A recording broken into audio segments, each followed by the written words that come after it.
नमस्कार दोस्तों, एक बार पुनः मैं आपके समक्ष उपस्थित हुआ हूँ एक नए विषय को लेकर। और आज का विषय बहुत ही दुखी करने वाला है, क्योंकि मैं स्वयं दुखी हूँ और आपको इस विषय से अवगत कराना चाहता हूँ कि ऐसा आत्महत्या जैसा जघन्य कृत्य करने से पहले आप 100 बार सोचें। दोस्तों, हम देख रहे हैं आजकल न्यूज़पेपर में फिल्मी जगत से लेकर और 10-12 के जो पास आउट बच्चे हैं वे भी अपने रिजल्ट को लेकर इतने दुखी हो जाते हैं, इतने निराश हो जाते हैं, इतने हताश हो जाते हैं कि आत्महत्या जैसे जघन्य कृत्य को करने में थोड़ा भी हिचकते नहीं। तो दोस्तों, आत्महत्या को लेकर हमारे शास्त्रों में, वेद पुराणों में क्या कहा गया है, इस विषय को लेकर मैं उपस्थित हुआ हूँ। क्योंकि आत्महत्या करना कथमपि किसी भी प्रकार से उचित नहीं कहा जा सकता, क्योंकि वेद शास्त्र इसको लेकर अपना मंतव्य देते हैं कि मनुष्य को किसी भी कीमत पर आत्महत्या बिल्कुल ही नहीं करनी चाहिए। रामचरितमानस में तुलसीदास जी कहते हैं, बड़े भाग्यमान स्तन पावा, सुर दुर्लभ सदग्रंथ निगावा।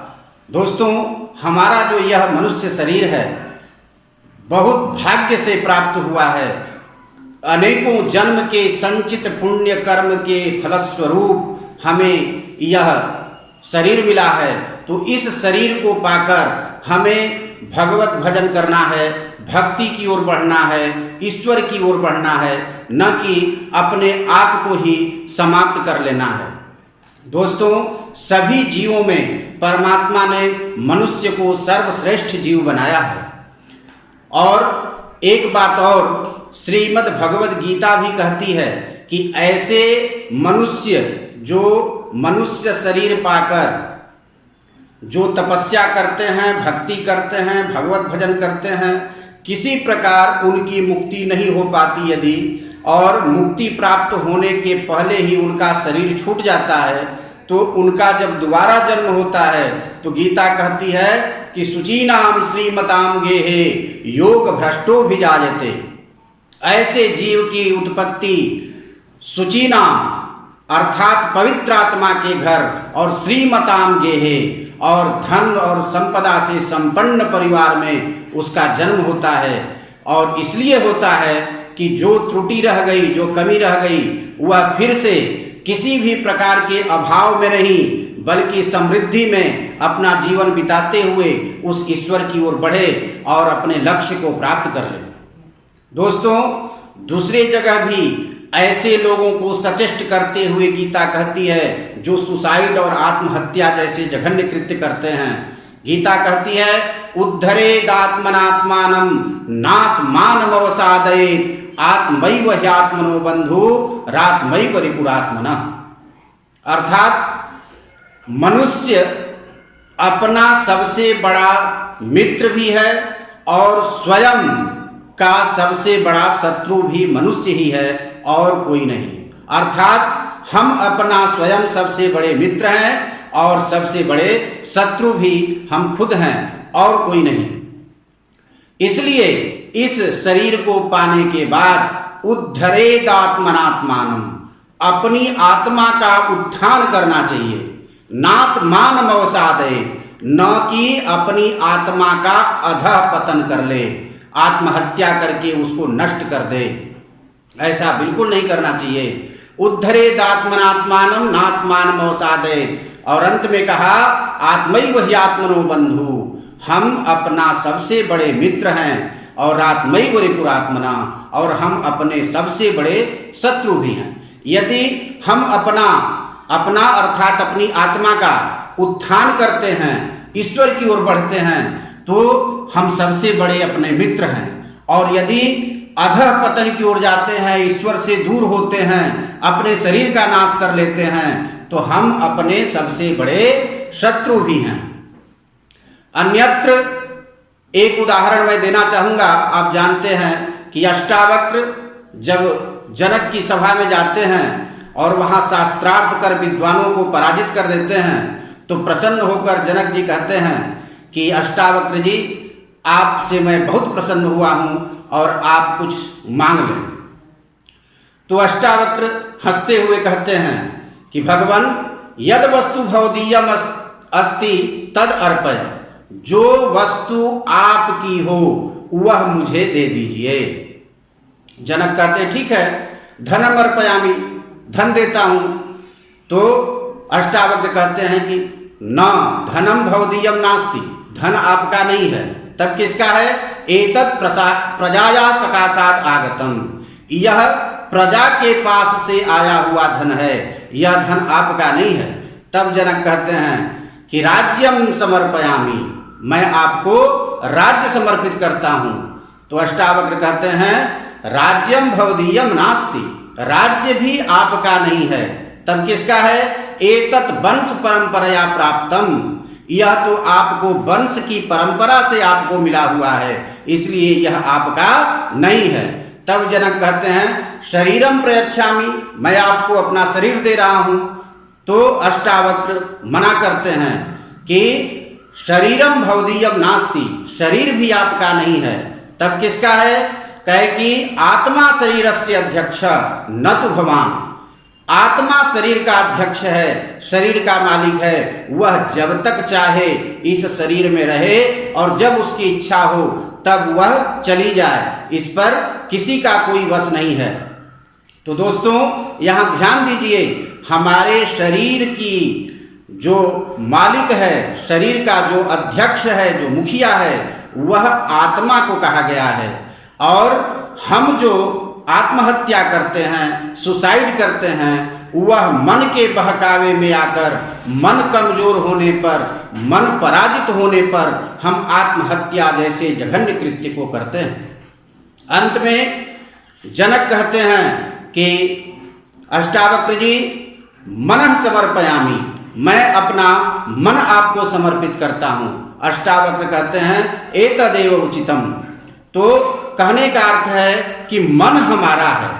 गीता भी कहती है कि मन एव मनुष्याणाम कारणम बंध मोक्षयो, मनुष्य के बंधन का और उसके मुक्ति का कारण मन को ही बताया गया है। दोस्तों जब हमारा शरीर यह नष्ट होता है आत्महत्या या किसी भी प्रकार से, तो आत्मा शरीर से अलग हो जाती है, लेकिन इस स्थूल शरीर पंच भौतिक शरीर के अंदर भी एक शरीर रहता है, वह मन के द्वारा निर्मित है। अर्थात आत्मा की ही तरह मन का भी एक शरीर है जिसे सूक्ष्म शरीर कहते हैं। तो जब वह शरीर नष्ट हो जाता है तो वह मन वाला शरीर शेष बचा रहता है और पंच भौतिक शरीर के अभाव में वह इधर उधर भूखे प्यासे तड़पता फिरता है, मारा फिरता है और वह किसी शरीर की तलाश में भटकते रहता है, उसे मुक्ति नहीं मिलती है। श्रीमद् भागवत उठाकर आप देख लीजिए, उसमें धुंधुकारी जो आत्महत्या करता है उसकी अकाल मृत्यु होती है और उसकी शांति के लिए तमाम उपाय किए जाते हैं, गया में पिंडदान भी होता है, किंतु उसे मुक्ति नहीं मिलती है। तब नारद के कहने पर गोकर्ण ने उन्हें श्रीमद् भागवत की कथा सुनाई, तब जाकर उनकी मुक्ति मिली। दोस्तों आज के समय में गोकर्ण जैसे महात्मा कहाँ मिलेंगे जो हमारा उद्धार कर सकें। तो किसी भी तरह से यदि हम आत्महत्या करते हैं तो हमारी मुक्ति नहीं हो सकती। और अंत में मैं आपको वेद का प्रमाण देना चाहूंगा।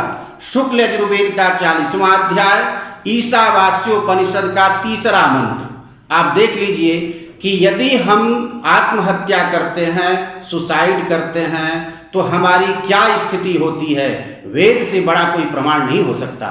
तो आइए देखते हैं। असूर्या नामते लोका अंधेन तमसावृताः तांस्ते प्रेत्याभिगच्छन्ति ये के चात्महनो जनाः। दोस्तों ईशावास्योपनिषद कहती है कि जो मनुष्य इस प्रकार अपने शरीर को नष्ट कर लेते हैं वे कहाँ जाते हैं?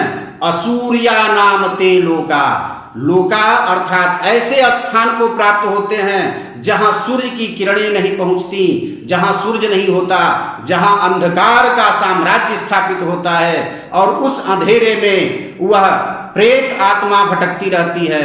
ये प्रेत इसी मंत्र से ही कहा गया है कि तांस्ते प्रेत्याभिगच्छन्ति, प्रेत बनकर वह आत्मा भटकती है। कौन? जे के चात्महनो जना, जो अपनी आत्महत्या करने वाले जो जीव हैं वे प्रेत बनकर ऐसे अंधेरे में भटकते रहते हैं जहां किसी भी प्रकार का जीवन नहीं होता, जहां सूर्य की रोशनी नहीं पहुंचती, जहां ऑक्सीजन नहीं होता, जहां पॉजिटिविटी नहीं होती। ऐसे स्थान में वह अनेकों वर्षों तक वह निवास करता है और वह तड़पता है, उसे भूख भी लगती है, प्यास भी लगती है, किंतु उसके पास शरीर नहीं होने के कारण वह अतृप्त आत्मा स्वयं रुष्ट होती है, स्वयं परेशान होती है और किसी यदि शरीर वाले के पास पहुंच गई तो उसे भी परेशान करती है। तो दोस्तों, इस वेद मंत्र से आप समझ लें कि किसी भी तरह से आत्महत्या करना उचित नहीं कहा जा सकता। जब हम शरीर धारण किए हैं तो जीवन में संघर्ष ही संघर्ष है। कहा भी गया है कि life is struggle, struggle is life. तो जीवन में स्ट्रगल ही स्ट्रगल है, संघर्ष ही संघर्ष है। लेकिन कितना ही संघर्ष हो, आप एक बार आत्महत्या जैसा जघन्य कृत्य करने से पहले एक बार आप राम के जीवन को उठाकर पढ़ लें दोस्तों, आपका विचार बदल जाएगा। राम के जीवन में कितना संघर्ष था, लेकिन उन्होंने कभी भी आत्महत्या के लिए नहीं सोचा। दोस्तों, आप शिव परिवार से, शिव के परिवार में जो विसंगतियां हैं, जो संघर्ष है, गणेश का वाहन देख लीजिए आप चूहा, वहीं कार्तिक का वाहन मयूर, इधर शंकर जी का वाहन बैल और पार्वती जी का वाहन शेर। इन दोनों में किसी भी तरह से सामंजस्य नहीं है, फिर भी शिव ने किस प्रकार से अपने परिवार को संभाले हुए रखा है।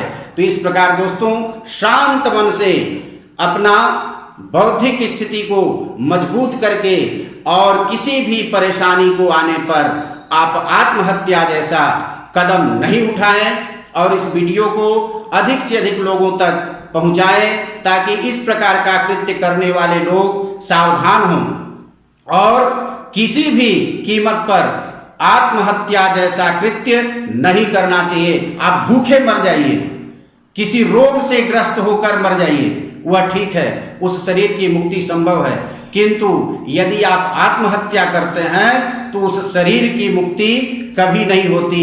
उसके लिए अनेकों वर्ष लग जाते हैं और संघर्ष करना पड़ता है। फिर उसके लिए नारायण बलि और अनेक विध कृत्य करने पड़ते हैं। तो दोस्तों, अपने मन को मजबूत रखिए और मन का कारक चंद्रमा होता है, चंद्रमा को मजबूत रखिए, शिव की उपासना कीजिए यदि इस तरह के भाव आते हैं तो, और राम के और शिव के चरित्र को याद करते हुए अपने समय को बिताइए और आत्महत्या जैसे कृत्य को कथमपि नहीं कीजिए, क्योंकि वेद शास्त्र पुराण सब के सब एक मत से इसे रोकने की चेष्टा करते हैं, बिल्कुल इसे अमान्य ठहराते हैं। इसलिए कभी भी आत्महत्या जैसे कदम को नहीं उठाना चाहिए। इसी के साथ मैं अपनी वाणी को विराम देता हूं। अगले वीडियो में फिर आपसे मुलाकात होगी। तब तक आप स्वस्थ रहें, सुखी रहें। धन्यवाद।